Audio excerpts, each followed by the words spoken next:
So here I am with the question answers of the tragedy of Julius Caesar written by William Shakespeare, Act 1, Scene 1. So before stepping into the question answer, let's look into the scene once again. Okay, so what is going on in the scene?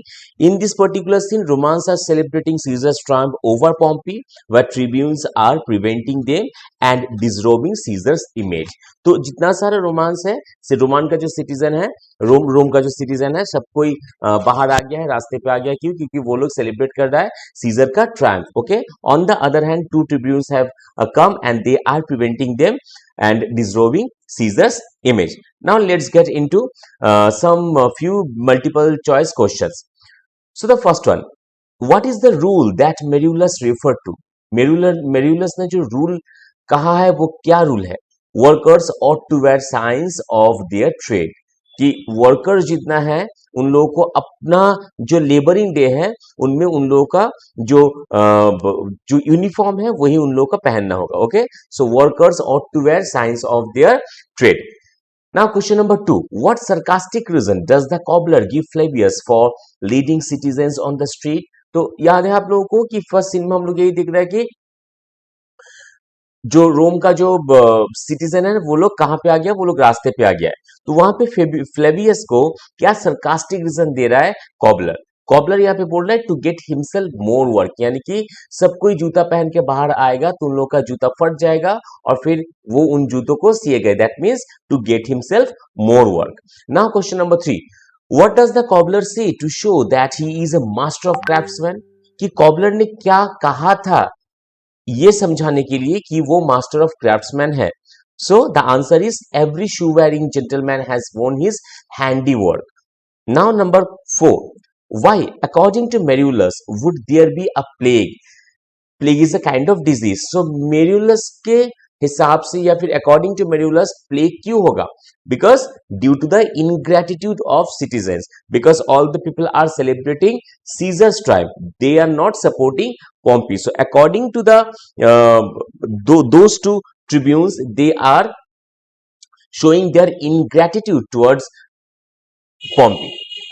Now question number 5, why did Flavius consider it necessary to remove all the decorations with Caesar's statue? कि Flavius को क्यों लगा कि scissor के statue जो है उन लोग वहां से मतलब सारे स्टैचू का जो डेकोरेशंस है वो हटाना पड़ेगा, ये नेसेसरी क्यों फील हुआ फ्लेवियस को? To quell Caesar's ego and popularity, तो सीजर का जो पॉपुलैरिटी है वो कम करने के लिए। Now question number 6, according to Marullus for whom had the citizens of Rome waited patiently earlier? कि मेरुलस के हिसाब से रोम का जो सिटीजन है वो लोग पहले किसके लिए वेट करता था पेशेंटली? पॉम्पी के लिए। Answer is Pompey. Now question number 7, what did Marullus ask the commoners of Rome to do? Marullus ने कॉमनर्स को क्या कहा था करने के लिए? To pray to God to avoid their punishment. Why? Because they are celebrating Caesar's triumph, but according to the those two tribunes, they should support whom? They should support Pompey. That means they are showing their ingratitude towards Pompey, and that is the reason they told them to pray to God to avoid their punishment. Now question number 8, why did Flavius ask the commoners to shed tears of remorse? Flavius ने क्या कहा था कि जाओ जाके भगवान के सामने गिड़गिड़ाओ?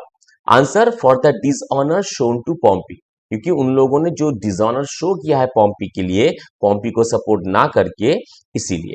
Question number 9, which quality of the common man is reflected in this scene? Admiration for Caesar. Question number 10, which type of atmosphere in Rome is seen in Act 1 Scene 1 of the play? Act 1 Scene 1 में atmosphere कैसा atmosphere जो है वो दर्शाया गया है? Strife and disunity. Question 11, what is the central theme of the play reflected in this scene? इस scene में central theme जो है वो क्या है? Conflict between monarchist and republican. That means राजतंत्र और प्रजातंत्र में जो कंफ्लिक्ट है वही इस सीन का सेंट्रल थीम है। Now question number 12, the opening scene of the play reflects on which of the following causes that lead to the development of the play? Answer, Caesar's triumph over Pompey's sons. Once again I am telling you guys, I have not given all the four options. I have only given the correct options. Okay, now let's move to RTC. So first one, Flavius, first citizen and Merulus. तो तीनों का dialogue जो है मैंने थोड़ा थोड़ा करके दिया है, आप लोग बुक से एक बार देख लो पूरा डायलॉग क्या है, तब आपको ये समझने में भी बहुत इजी होगा. Question number 1. Who are Flavius and Merulus? Where are they and what are they doing there? Why? Answer hint में क्या है? Flavius and Merulus are two government officials और tribunes. So Flavius और Merulus कौन है? Tribunes है या फिर दो government officials है. They are in the street of Rome preventing the Roman citizens from celebrating Caesar's triumph because they don't want Caesar to be the next king. So वो लोग स्ट्रीट में है और वो लोग प्रिवेंट कर रहा है कॉमनर्स को ताकि वो लोग सीजर का जो ट्रायम्फ है वो सेलिब्रेट ना करे. क्यों? क्योंकि वो लोग नहीं चाहता है कि जूलियस सीजर नेक्स्ट किंग बने. They are afraid of Caesar's popularity. Now question number 2. Who are the idle creatures? Idle creatures कौन है? Why are they called so? उन लोगों को आइडल क्रिएचर्स क्यों बोला जा रहा है? What makes the speaker ask if it is a holiday? So answer hint में देखो. The Roman citizens are idle creatures. Okay, उन लोगों को इस तरह से इंसल्ट किया जा रहा था. They are called so because they were walking on the laboring day without the sign of their profession and even they are not in their leather apron. तो उन लोगों को आइडल क्रिएचर इसलिए कहा जा रहा है या फिर आइडल क्रिएचर बोल के उन लोगों को इसलिए इंसल्ट किया जा रहा है क्योंकि जो आज छुट्टी नहीं है, ओके, वर्किंग डे है, वर्किंग डे में भी वो लोग अपना लेदर एप्रॉन नहीं पहना है और वो लोग अपना काम छोड़ के सब कोई रास्ते पे आ गया है, इसीलिए दे आर कॉल्ड और they are referred as idle creatures. Now question number 3. Giving an example, show how Flavius and Merulus are men in authority. Example दी कि ये समझाओ कि फ्लेवियस और मेरुलस कैसे मेन ऑफ ऑथोरिटी है. Who among them do you think exercise greater authority and why? तुम्हें क्या लगता है कि इन दोनों में से किसका पावर ज्यादा है और क्यों है? So answer, they are the men of authority because both of them stop and question the Romans for they are out in the street on working day. So पहला पॉइंट ये है कि वो लोग ऑथोरिटेटिव फिगर है क्योंकि वो लोग रास्ते में जितना रोमान पीपल है, रोम का जो सिटीजन है या फिर रोम का जो पीपल है, उन लोग को रोक दिया है और पूछ रहा है क्योंकि कि तुम लोग अपना काम छोड़ के बाहर क्या कर रहे हो. So they must have power, otherwise they would not have asked them like this. Number 2, they call them idle creatures, blocks, stones, worse than senseless things and hard herds. So ये सब बोल के उन लोग वो लोग मतलब दो गवर्नमेंट ऑफिशियल जो है Marullus and Flavius, they insult all the commoners. तो अगर उन लोगों का पावर नहीं होता या फिर रहता तो वो लोग ऐसे इंसल्ट नहीं कर पाता. Number 3, they try to make them support Pompey and go against Caesar. वो लोग यही चाहता है कि रोम का जो सिटीजन है वो सब कोई पॉम्पी को सपोर्ट करे, सीजर को नहीं. Flavius exercises greater authority because he forces Marullus to disrobe Caesar statue. तो अब फ्लेवियस और मेरुलस में से किसका पावर ज्यादा है? फ्लेवियस का पावर ज्यादा है क्योंकि वो फ्लेवियस ने जब मेरुलस को कहा था कि disrobe all the statues of Caesar, तब मेरुलस ने कहा था कि आज तो ओकेशन है, आज तो फीस्ट ऑफ ल्यूपर्कल है, तो वो मैं क्यों करूं. तब फ्लेवियस ने कहा था कि मैं जो बोल रहा हूं तुम वो करो. That means somehow Flavius is more powerful than मेरुलस.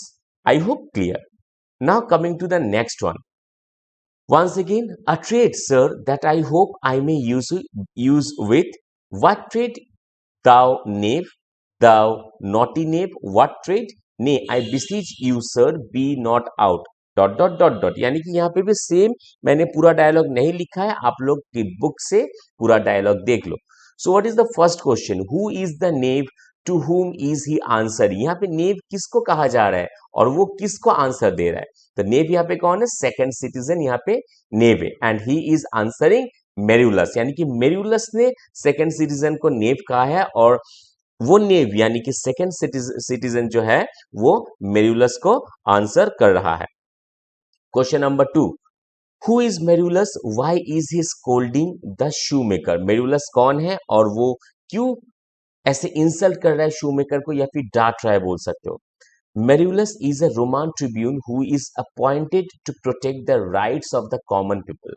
मेरुलस कौन है? मेरुलस एक गवर्नमेंट ऑफिशियल है जो कि गवर्नमेंट द्वारा अपॉइंट किया गया है। Why? To protect the rights of common people.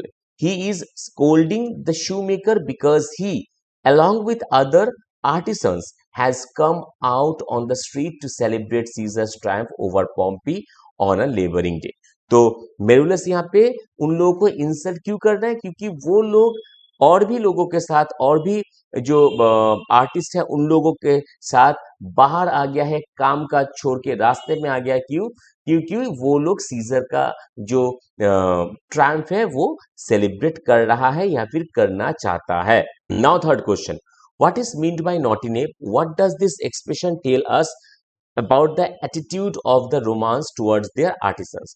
कि नॉटी नेप का मतलब क्या है और जो रोम का जो मतलब गवर्नमेंट ऑफिशियल्स है उन लोगों का कैसा बर्ताव है कॉमन पीपल के लिए। देखो, नॉटी नेप का मतलब है रॉग और ट्रेचरस यानी कि विश्वासघातक। सो उन लोगों के हिसाब से यानी कि मेरुलस और फेबुलस के हिसाब से ये कॉमनर्स जो है ये लोग विश्वासघातक है। क्यों? Because they are not supporting Pompey and here the second citizen has been referred as naughty name.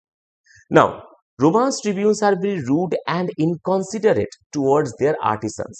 They basically they have been appointed to protect the rights of common people, but instead protecting they are simply snatching their rights from them. Okay, that is the reason they are very inconsiderate. Though they are appointed to protect their rights, they don't hesitate to snatch it from them. They cannot tolerate the people who are on Caesar's side.